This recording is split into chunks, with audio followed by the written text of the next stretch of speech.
जय हिंद दोस्तों, कैसे हैं आप सभी। मैं सूरज एक बार फिर से आप सभी का स्वागत करता हूं। कैसी चल रही है आप सबकी पढ़ाई? सब कुछ अच्छा चल रहा है? जैसा आपने स्टार्ट से शुरू किया था पढ़ने का तरीका, क्या वैसा ही है या फिर आपकी रूटीन कुछ गड़बड़ा गई है? अगर गड़बड़ा गई है तो उसको अभी सुधार लो। एक बार सपने में आंखें खोल करके देखो कि वो वर्दी आपका इंतजार कर रही है, किसी खूंटी पे टंगी हुई है, बस आपके शरीर का इंतजार कर रही है कि कैसे आप जाएं और उस वर्दी को अपने इस प्यारे से शरीर पे धारण करें। तो वो वर्दी तभी आपका इंतजार करेगी जब आप मेहनत करेंगे, ठीक है। अगर आपने मेहनत में कोई भी कमी कर दी तो वो जो वर्दी है वो किसी दूसरे शरीर को ढूंढना शुरू कर देगी, क्योंकि वर्दी उसी के शरीर पे अच्छी लगती है जो बंदा मेहनती होता है। काहिलों के ऊपर वर्दी जमती नहीं है, ठीक है। तो अगर आप काहिल हैं तो फिर वर्दी का सपना छोड़ दीजिए, और अगर आप मेहनती हैं तो आप उस वर्दी की तरफ नहीं जाएंगे, वो वर्दी आपका इंतजार कर रही है और वर्दी दौड़ करके आपकी तरफ आएगी, ठीक है। तो चलिए फिर हम कर रहे थे परसेंटेज के हमने बहुत सारे प्रश्नों को कर लिया था, और इसके पिछली क्लास में हमने 54 नंबर तक के क्वेश्चंस को किया था शानदार तरीके से। वहाँ के जो कॉन्सेप्ट थे उसको हमने सीखा था उसमें बहुत ही बेहतरीन तरीके से। आज हम उसी कॉन्सेप्ट पे बेस और कुछ नए तरीके और जो कॉन्सेप्ट हमने पिछली क्लास में सीखा था वहाँ से इन दोनों पे जो प्रश्न बनते हैं उनको मैं आज लेकर के आया हूँ। तो चलिए फिर हम आज की क्लास को शुरू करते हैं।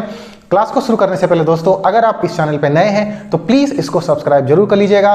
क्लास अच्छी लगेगी इसको लाइक करिएगा और शेयर करिएगा सभी बच्चों के पास। तो चलिए फिर हम शुरू करते हैं आज की क्लास को प्रश्न संख्या 55 नंबर 55 से, ठीक है। तो प्रश्न संख्या 55 नंबर प्रश्न ये रहा। सवाल क्या कह रहा है एक बार पढ़ते हैं और सोचते हैं उस कॉन्सेप्ट को, उस तरीके को जो हमने पिछली क्लास में समझा था, और वहीं से इसको हल करेंगे, ठीक है। सवाल है, क्या कह रहा है? एक विद्यार्थी ने कुल प्रश्नों के 60% प्रश्न हल किए, जिसमें से 24% सही हैं। मतलब कि कहीं पर 100% प्रश्न रहे होंगे, उसमें से एक विद्यार्थी ने 60% प्रश्नों को अटेम्प्ट किया, हल कर लिया, जिसमें से 24% सही है। मतलब अगर हम ये मान लें कि कहीं पर 100 प्रश्न थे, उसमें से 60 तो उसने केवल हल किए, ठीक है, और इस 60 में से भी 24% प्रश्न उसके सही हैं, ठीक है। लेकिन प्रश्न ये कह रहा है कि जबकि परीक्षा को उत्तीर्ण करने के लिए उसको 30% अंकों की जरूरत है। उत्तीर्ण करने के लिए कितने प्रतिशत अंक चाहिए? 30% अंक चाहिए, लेकिन वो कुल मिलाकर के 60% क्वेश्चंस को हल किया उसने, जिसमें से 24% ही सही हैं। उसे चाहिए 30%, तो अभी भी उसके पास 40 प्रश्न बचे हुए हैं, ठीक है। तो प्रश्न यही पूछ रहा है कि जो बचे हुए प्रश्न हैं उसमें वो कितना प्रतिशत ज़्यादा हल करे, कुल कितना प्रतिशत उसमें हल करे 40 में से, कि उसका जो ओवरऑल एवरेज बन के आएगा वो 30% निकले, ठीक है। तो चलिए देखते हैं कि ऐसे प्रश्नों को हम कैसे करेंगे, ठीक है। सवाल ने क्या कहा भाई, समझो। देखो 60% अंकों सवाल को उसने हल किया, ठीक है, और हमारे पास बचेगा कितना? 40%। कुल मिलाकर के कितना हो जाता है ये? 100%। कोई दिक्कत है? इनको अगर हम अनुपात ले लेते हैं, काट लेते हैं, तो 20 तियां 60, 20 दूना 40 और 20 पंजे कितना हो जाएगा? 100। हम ये कह सकते हैं कि कुल प्रश्नों की संख्या 5 है, जिसमें से 3 प्रश्नों को उसने हल किया और 2 प्रश्न अभी भी उसके पास शेष हैं। कुल मिलाकर के 5 प्रश्न हैं। सवाल ये पूछना चाह रहा है कि ओवरऑल जो उसको चाहिए वो 30% चाहिए। कितने प्रतिशत चाहिए? 30% चाहिए, तभी वो पास होगा। अब हम वही तरीका अपनाएंगे भाई। कुल अगर 30 चाहिए तो हम ये मान लेते हैं कि उसको यहाँ भी 30% चाहिए अंक, और उसको यहाँ भी 30% अंक चाहिए। लेकिन अब क्या होता है कि 60% यानी 3 प्रश्नों में वो 24% ही हल करता है। अब यहाँ पर सीधी सी बात है कि 6% इसने कम हल किया, तो 6% कम हल किया कितने लोगों ने? तो 3 लोगों ने। तो कुल मिलाकर के कितना हो जाएगा? 18%, ठीक है। मतलब कि इनके हिस्से का जो 18% है उसको ये हल करेगा, ठीक है। क्योंकि अगर इसने हल नहीं किया इनके हिस्से का ज़्यादा, तो यहाँ पर 30 नहीं आएगा। भाई ये अपने हिस्से का तो 30 हल करेगा, उसके साथ में जो यहाँ से इन्होंने कम हल किया उसको भी हल करेगा, ठीक है। तो क्या 30 और 18 48 हो जाएगा? नहीं, इस 18 को हल तो ये करेंगे, लेकिन यहाँ पर कुल कितने लोग हैं? 2, तो 2 लोग मिल करके हल करेंगे। तो जब 2 लोग आपस में मिलेंगे तो कितना आएगा एक आदमी के हिस्से में? 9, और ये 30 और 9 कितना हो जाएगा भैया? 39%। कितना हो जाएगा? 39%। तो हमें कह सकते हैं कि जो बाकी का बचा हुआ 40% प्रश्न है उसमें से अगर वो 39% प्रश्नों को हल करता है तो वो क्या होगा? ओवरऑल 30% हो जाएगा और वो उत्तीर्ण हो जाएगा। इस प्रश्न का जो हमारा ऑप्शन सी होगा वो क्या हो जाएगा भैया? सही हो जाएगा। ऑप्शन सी क्या होगा? सही हो जाएगा। समझ में आ गई बातें? बहुत शानदार, कोई दिक्कत नहीं है। चलिए, तो इसके बाद में हम चलेंगे अपने अगले प्रश्न पे, और अगले प्रश्न पे क्या होगा? एक नया कॉन्सेप्ट हम देखेंगे। ठीक है, एक देहाती सवाल है और उस देहाती सवाल में हम देखते हैं कि आप कितना सोच पाते हैं। तो प्रश्न संख्या जो 56 है वो ये रहा। सवाल कह रहा है, यदि टिकट का मूल्य 40% बढ़ जाए और सीटों की संख्या 10% कम हो जाए तो कुल आय में प्रतिशत बदलाव क्या होगा?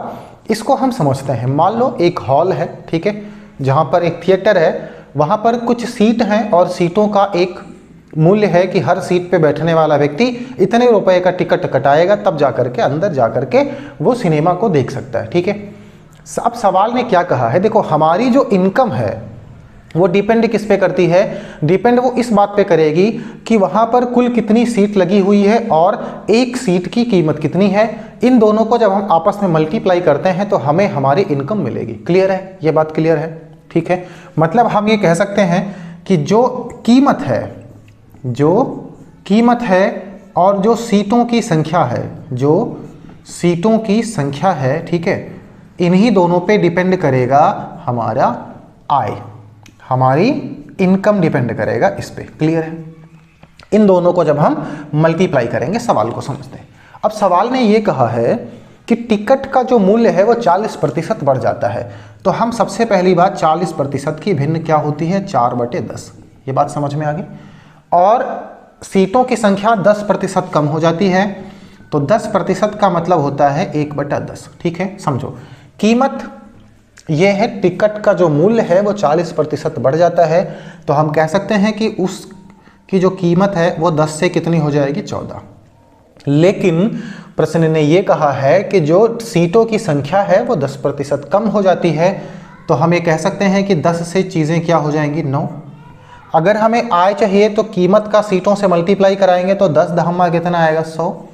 मतलब पहले तो हम 100 रुपये कमाते थे, ठीक है, लेकिन आज हम कितना कमाने लगे? तो 14 नुम्मा 126। कितना कमाने लगे हम? 126 रुपये।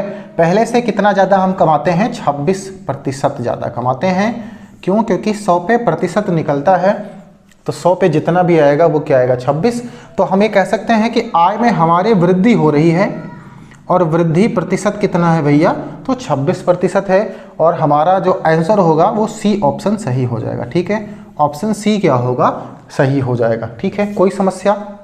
बहुत शानदार। इसके बाद में हम अपने अगले प्रश्न को देखेंगे, और अगला प्रश्न बिल्कुल ऐसा ही है, वो भी हाल और टिकट से संबंधित है, तो ये प्रश्न आप जरूर लगाइएगा। प्रश्न संख्या 57 ये रहा।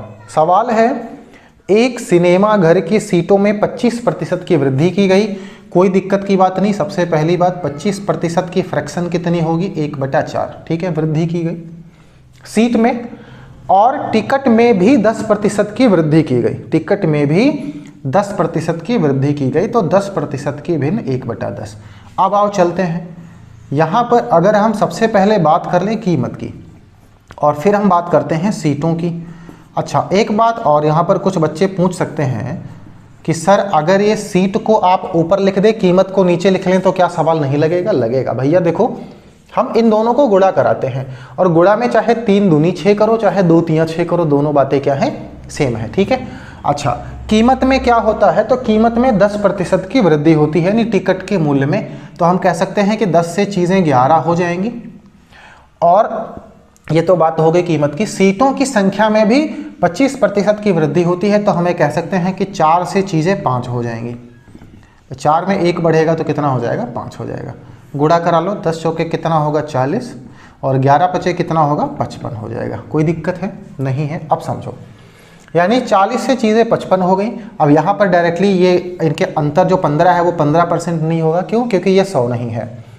कितना बढ़ गया हमारा 15, लेकिन हमसे प्रश्न पूछ रहा है वृद्धि प्रतिशत बताओ कितना है। तो 15 बढ़ गया कितने पे, 40 पे।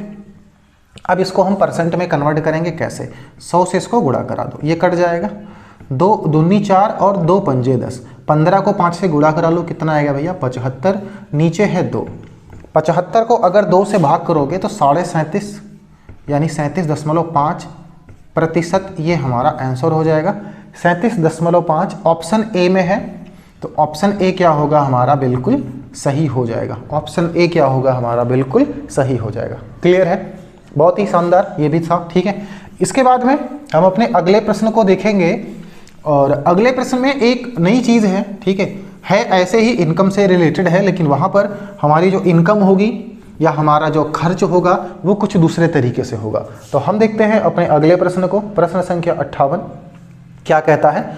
तो संख्या 58 का जो क्वेश्चन है वो ये कह रहा है, समझिए, खाद्य तेल का दाम 25% बढ़ गया, इस मद पर व्यय ना बढ़ाने के लिए परिवार को खाद्य तेल के प्रयोग में कितने प्रतिशत कमी करनी होगी। सवाल को समझिए भाई, कोई परिवार है वो तेल खरीदता है और मतलब बहुत सारी चीज़ों को खरीदता है, जो डेली यूजेस के सामान होता है वो खरीदता है, लेकिन अभी क्या हुआ, जो तेल की कीमत है उसमें कुछ परसेंट की वृद्धि हो गई, तेल की कीमत में कुछ परसेंट की वृद्धि हो गई।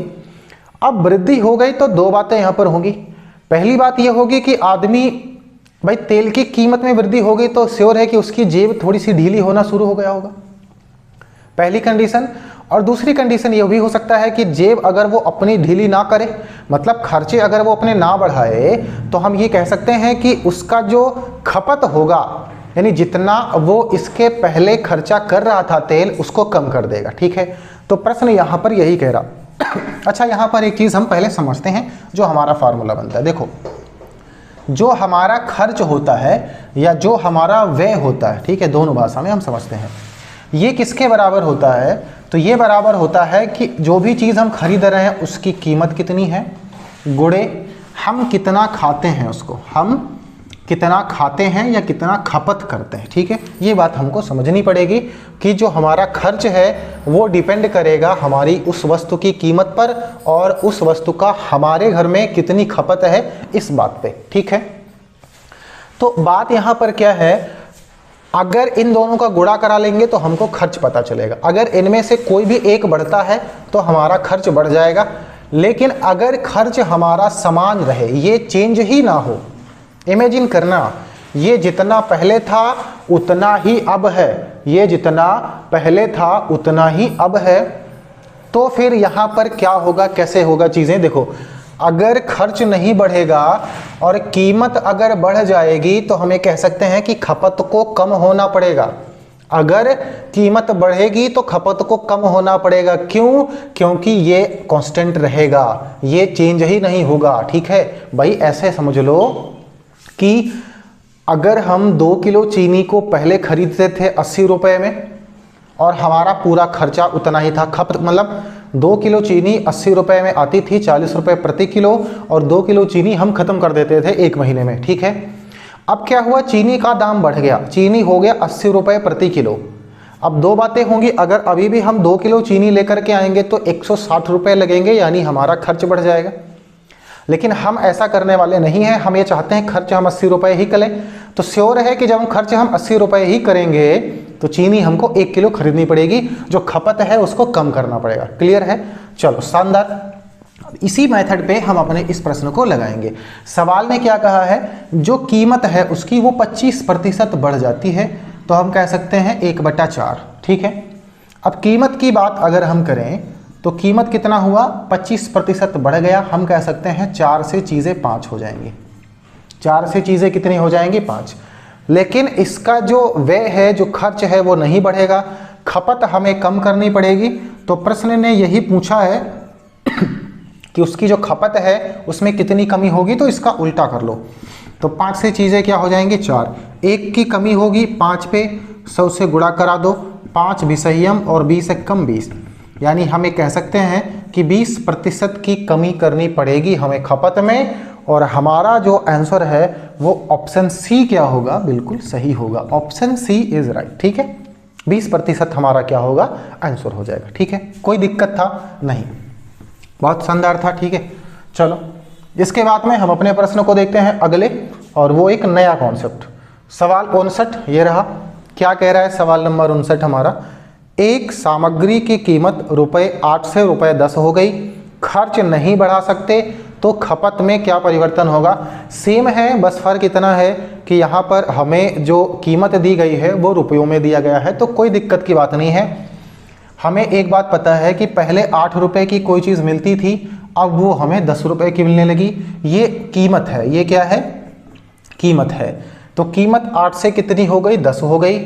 हमें खर्च हम बढ़ा ही नहीं सकते, तो श्योर है कि हमें खपत को कम करना पड़ेगा। कितना, खपत को करना पड़ेगा 10 से 8। खपत हमारी क्या हो जाएगी, 10 से 8 हो जाएगी। तो कितना कम हो गया, 2। कितने पे, 10 पे। ये किसके बराबर है, 2/10, हमें बताओ। 20% के बराबर होता है। 2/10 किसके बराबर होता है, 20% के बराबर होता है। और 20% हमारा ऑप्शन डी क्या होगा, सही हो जाएगा। ठीक है, 20% ऑप्शन डी क्या होगा, सही हो जाएगा। बहुत ही आसान था ये। ठीक है, कोई दिक्कत नहीं इसमें। इसके बाद में हम अपने अगले प्रश्न को देखेंगे, और अगले प्रश्न में आपको एक नई चीज देखने को मिलेगी जो हमें समझना है। ठीक है, अब देखो प्रश्न क्या कह रहा है, नंबर 60 नंबर क्या कह रहा है, चीनी की कीमत में 20% की कमी तथा खर्च में 10% की वृद्धि हुई है। सबसे पहले समझते हैं, 20% की कमी होती है, मतलब हम कह सकते हैं 2/10, ये माइनस में। ठीक है, और 10 खर्च में 10% की वृद्धि होती है, तो 1/10 क्या होगा, ये प्लस होगा। ठीक है, सवाल को समझते हैं। प्रश्न क्या पूछ रहा है, खपत उसकी ज्ञात करो। पहले कितनी थी, मुझे एक बात बताओ कि खपत नहीं पता है तो क्या इसको हम x से y मान लें, समझते हैं।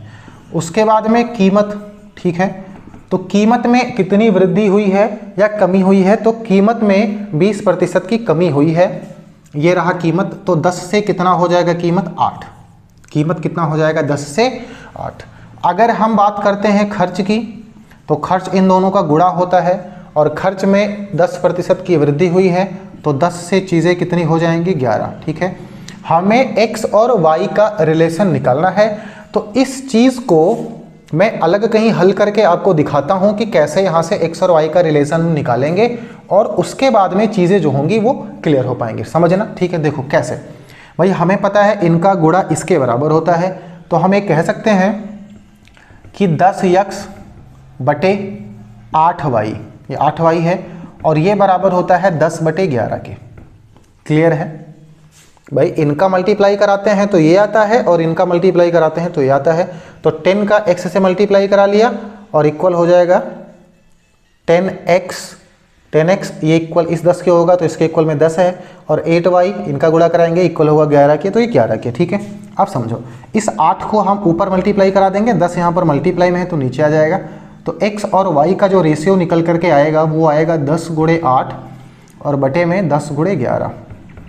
10 × 8 और बटे में क्या आएगा, 10 × 11। मतलब हम ये कह सकते हैं कि x की जो जगह पर आएगा वो आएगा 10 × 8, और x के नीचे जो आएगा वो आएगा 10 × 8। ये वाला 10 और ये वाला 8 नहीं है, ये वाला 8 और ये वाला 10 है। ठीक है, तो यहाँ से अगर हम x का और y का अनुपात निकालते हैं तो x के नीचे क्या आएगा, ये वाला 8 और ये वाला 10। समझना, ये ऐसे होता है, ऐसे होता है। ठीक है, x के नीचे क्या आएगा, 8 × 10। ठीक है, और y के नीचे क्या आएगा, ऐसे चलेगा ये। ठीक है, ये ऐसे चलेगा, तो ये वाला 10 आएगा और ये वाला क्या आएगा, 11 आएगा। कोई दिक्कत है, ये वाला 10 आएगा और ये वाला क्या आएगा, 11 आएगा। क्लियर है, चलो बहुत ही शानदार। अब हमें क्या करना है, इनको 10 से 10 तो कट जाएगा, यहाँ पर होगा 8 और यहाँ पर क्या होगा, 11। 8 और क्या होगा, 11। ठीक है, सवाल आगे क्या कह रहे हैं एक बार देखते हैं। तो सवाल ने ये कहा कि परिवार की खपत में 15 किलोग्राम की वृद्धि हो गई। परिवार की खपत में 15 किलोग्राम की वृद्धि हो जाती है, तो प्रारंभिक खपत ज्ञात करो। देखो यहाँ पर भाई ये खपत ही तो निकला, एक्स वाई क्या था, खपत था। खपत में कितनी वृद्धि हो गई, 3 मेरे हिसाब से, प्रश्न के हिसाब से 15 की।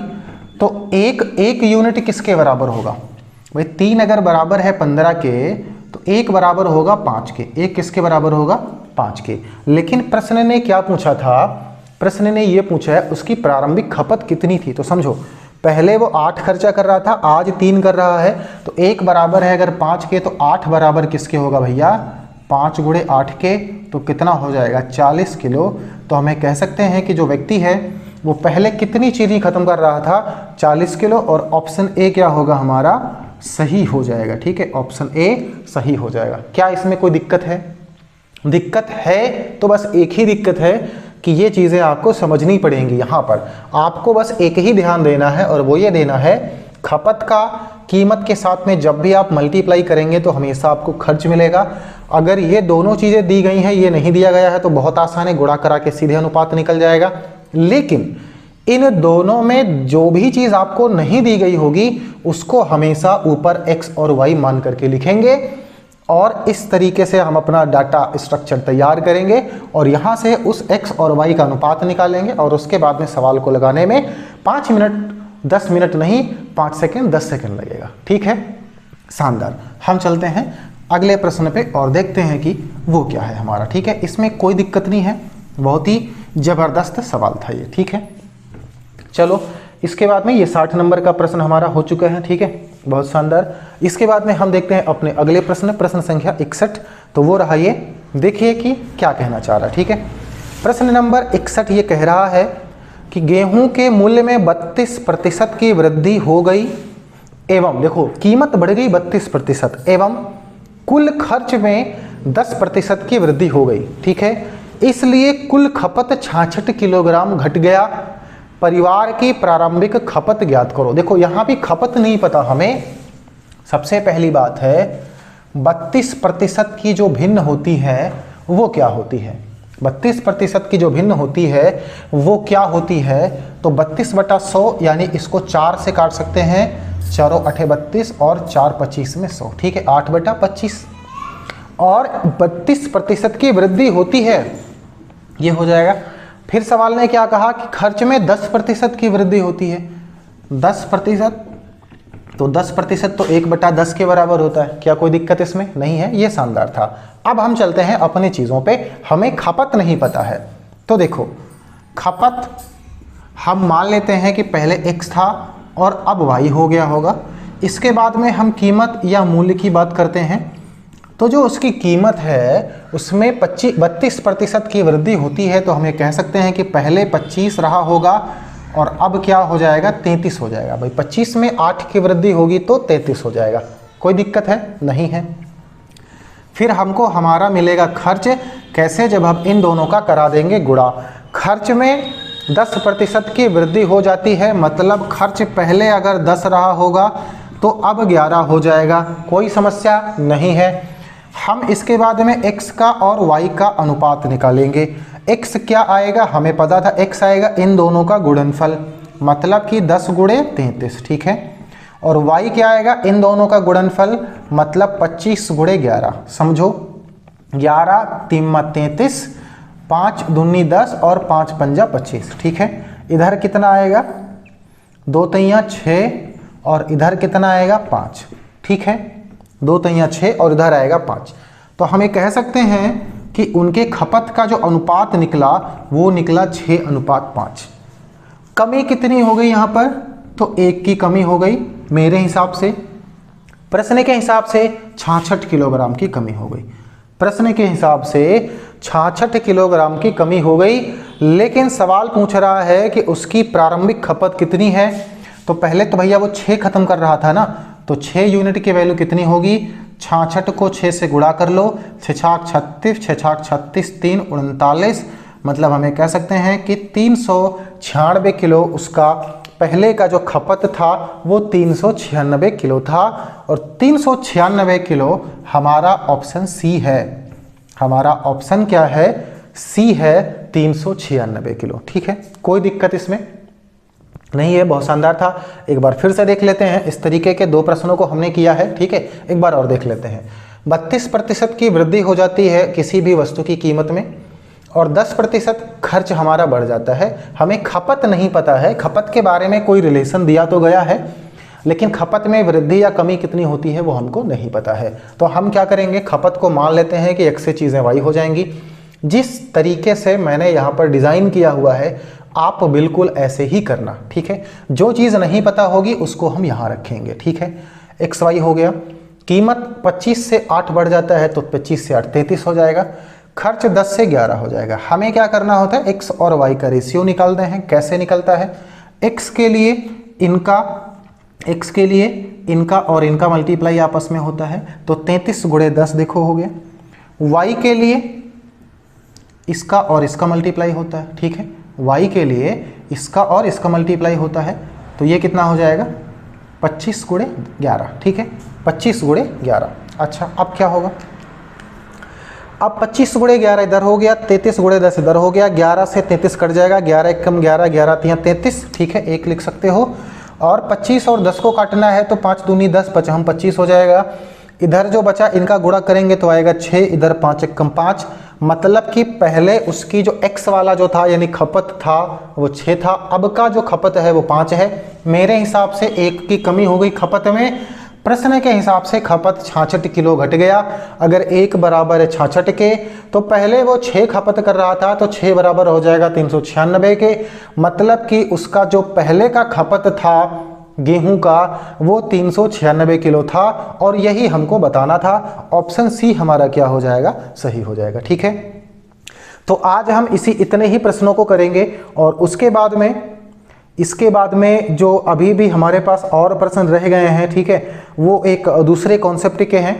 वहाँ पर हम मिक्सचर के बारे में पढ़ेंगे। जैसे आपने ऐसे प्रश्नों को पढ़ा होगा कि हमारे पास एक विलियन है, उसमें चीनी और पानी मिला हुआ है, अगर हम इतना पानी उसमें और डाल देते हैं तो उसमें चीनी का प्रतिशत बताओ कितना है, या पानी का प्रतिशत बताओ कितना है, या तेल हो गया या कुछ भी हो गया, ठीक है। मिक्सचर वाली जो चीज़ें होती हैं, परसेंटेज में जिस तरीके के प्रश्न बनते हैं मिक्सचर से, तो उसको हम लोग पढ़ेंगे अगली क्लास में, ठीक है। आज की क्लास कैसी लगी, पिछले कॉन्सेप्ट पे जो भी हमने पढ़ा था उसको आज हमने अप्लाई किया और कुछ नए तरीकों को हमने आज यहाँ पर भी सीखा भी है। तो कैसी लगी क्लास कमेंट करके जरूर बताइएगा, लाइक करिएगा अगर अच्छी लगी होगी, सभी बच्चों के पास शेयर करिएगा ताकि सभी बच्चे बहुत बेहतरीन तरीके से अच्छे कॉन्सेप्ट को सीख सकें और वो भी अपने वर्दी की तरफ जा सकें जो उनके नाप की वहाँ पर टंगी है, ठीक है। मेहनत से कभी डरना नहीं है, मैं हमेशा कहता हूँ मेहनत बहुत ज़रूरी है, बिना मेहनत के सफलता मिल ही नहीं सकती, ठीक है। तो मेहनत बहुत ज़रूरी है और सही दिशा में मेहनत करना उससे भी ज़्यादा ज़रूरी होता है। तो चलते हैं फिर, आज की क्लास को यहीं पर एंड करेंगे। अगली क्लास में हम लोग पढ़ेंगे जो नए कॉन्सेप्ट हैं उनको सीखेंगे, ठीक है, और प्रीवियस ईयर के कुछ प्रश्नों को भी हम देखने वाले हैं, ठीक है। तो फिर मिलते हैं अगली क्लास में, तब तक मस्त रहिए, ज़बरदस्त रहिए, खुद का ख्याल रखिए, अपने परिवार वालों का ख्याल रखिए। जय हिंद।